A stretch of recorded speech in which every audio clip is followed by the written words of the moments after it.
Hello YouTube, shintigercurl here, that dude in a straw hat, bringing you yet another awesome video. It's Monday night. You know what that means? Time for some Raw. We're 24 hours removed after the events of Hell in a Cell, a very successful pay-per-view. So, what's the fallout gonna be? Got my notes. Let's find out. First, the Authority comes out to say and to sing the praises of Hell in a Cell being an awesome pay-per-view. And they also come out to sing the praises of Seth Rollins, who successfully defended his title against the Demon Kane. They say that they've put everyone they can pretty much imagine in front of him, from Roman Reigns to Randy Orton to John Cena to Brock Lesnar, Sting, Kane, and he's beaten them all, and he has cemented his status as the man. So tonight, it's time for instead of just giving world title shots away, tonight some people are going to have to earn it. That's right, everyone who won last night, sans Brock Lesnar, because we don't want it to be a murder shoot anyway, will be involved in a series of single matches. The winners of those matches will go on to a fatal four-way and the main event, and the winner of that one will face Seth Rollins. It will be the new #1 contender for Seth Rollins' title. And the first match, which included Roman Reigns coming out and interrupting Seth Rollins and his victory speech, they would pit Roman Reigns against one half of the New Day, Kofi Kingston. This was a pretty good matchup to open the show with. Roman did make a few mistakes, but I attribute that to his grueling match that he had the previous night at Hell in a Cell. So I can understand if he's not looking as crisp or as smooth as he usually is. Needless to say, Roman picks up the win. Good match. Next up. Why do you do this to me, Vince? Cesaro versus Kevin Owens. This one broke my heart. Not because the match was terrible. The match was fucking fantastic, but it was between two of my personal favorites. Cesaro, the man that deserves to be pushed, and Kevin Owens, the best heel in the WWE right now. This was a fantastic matchup between two ROH veterans, and sadly, Kevin Owens had to walk away the winner. Good for you, Kevin Owens, but I feel bad for you, my friend. Cesaro. Next up, Divas match. Not one-on-one. No. We have to have another 6 Diva match between PCB and Team Bad. Is what I wanted to say, but instead we got Team Bella. Now look here. I've conceded to the fact that last night Nikki Bella put on a very good match with Charlotte, most because Charlotte made her look good. And whoever says that Charlotte got carried in that match needs their fucking eyes examined. But yeah, I will say that Nikki did in fact do a good match. The problem is, this will be 2 weeks in a row. 2 straight weeks where every single Divas match on the main roster on SmackDown and Raw have had some iteration of the Bellas involved. I am sick to death of the Bellas. I don't want to see them anymore. Nikki, you lost. You lost clean. You are done. You win nothing. Good day, madam. Take you and your sister and your Virgil and leave. But you know what else makes me sad? The fact that Sasha Banks put on perhaps the greatest women's wrestling match of all time with Bayley, and she has had and that happened like 3 weeks ago, at least, and she has had all but 5 minutes or 10 minutes of screen time. Half of that is in ring ability. Half of that is in ring matches. Every time it's the Bella Twins or another member of Team Bad or just people we don't want. This should be the time where Sasha Banks should be pushed as a contender for the Divas title against Charlotte. This should be a time of making her look like a credible threat. In the eyes of those who of us who watch NXT, we know how good she is. Unfortunately, the WWE on the main roster don't know what the fuck they're doing and have to keep pushing the Bellas onto us and keep pushing them on us. I'm just tired.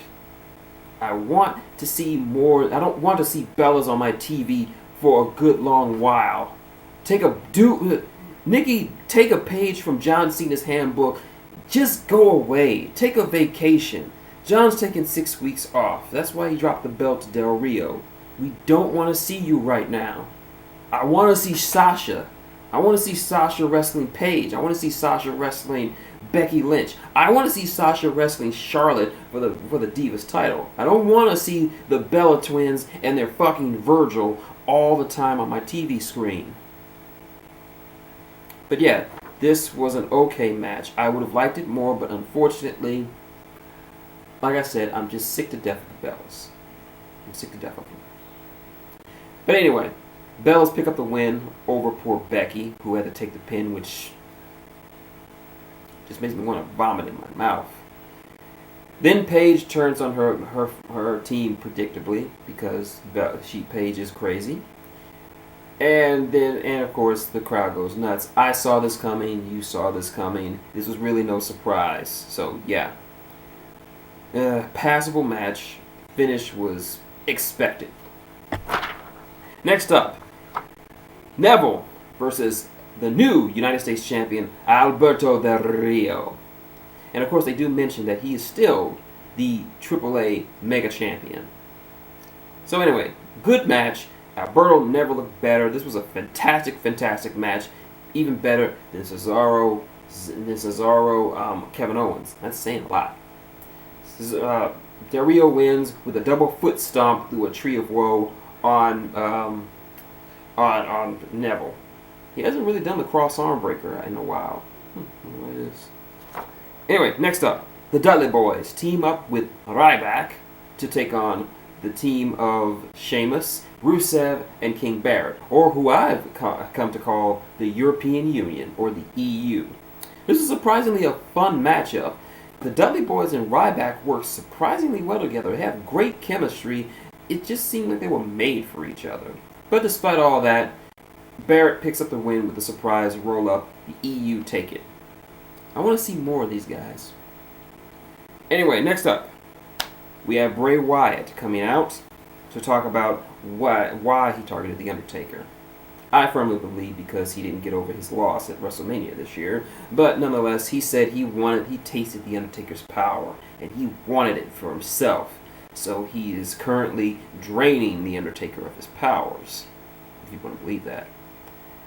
Then Kane comes out to avenge his brother, but then he gets surprise attacked by the Wyatts.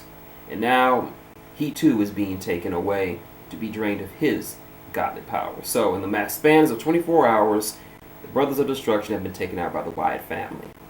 So now, power of darkness and the power of hellfire. I am invincible!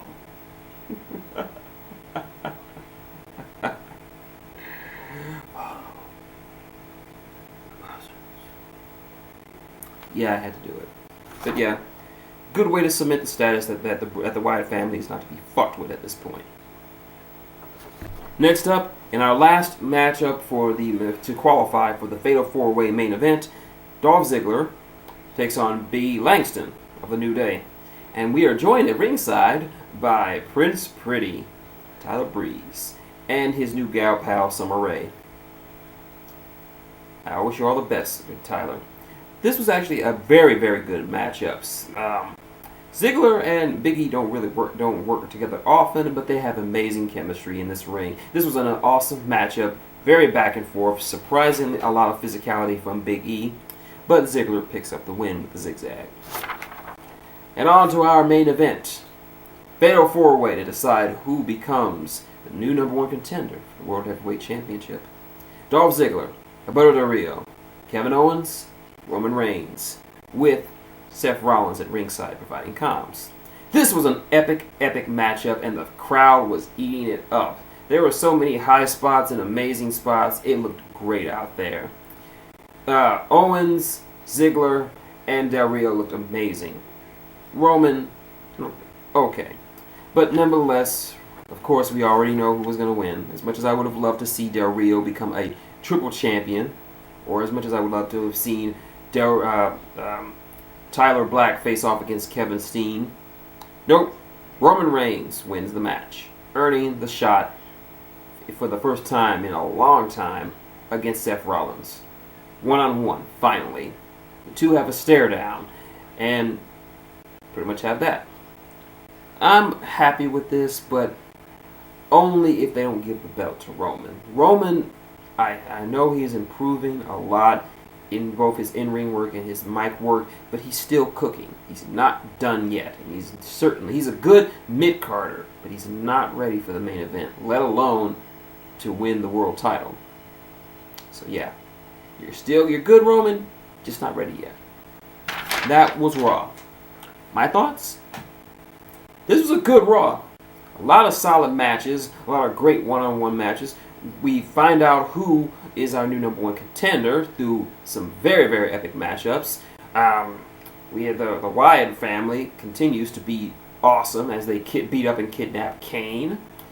And of course, and the only downside is the Divas match. That's more the fault of the Bellas just being there all the damn time than it is of Team PCB. But yeah, that's my video on this week's Raw. Like what you see? Link, comment, subscribe below. Got any questions, comments, or just want to talk about this Raw? Leave below. I will get back to you. You already know what you can do to support the channel. It really does help me live, help me pay for food and whatever.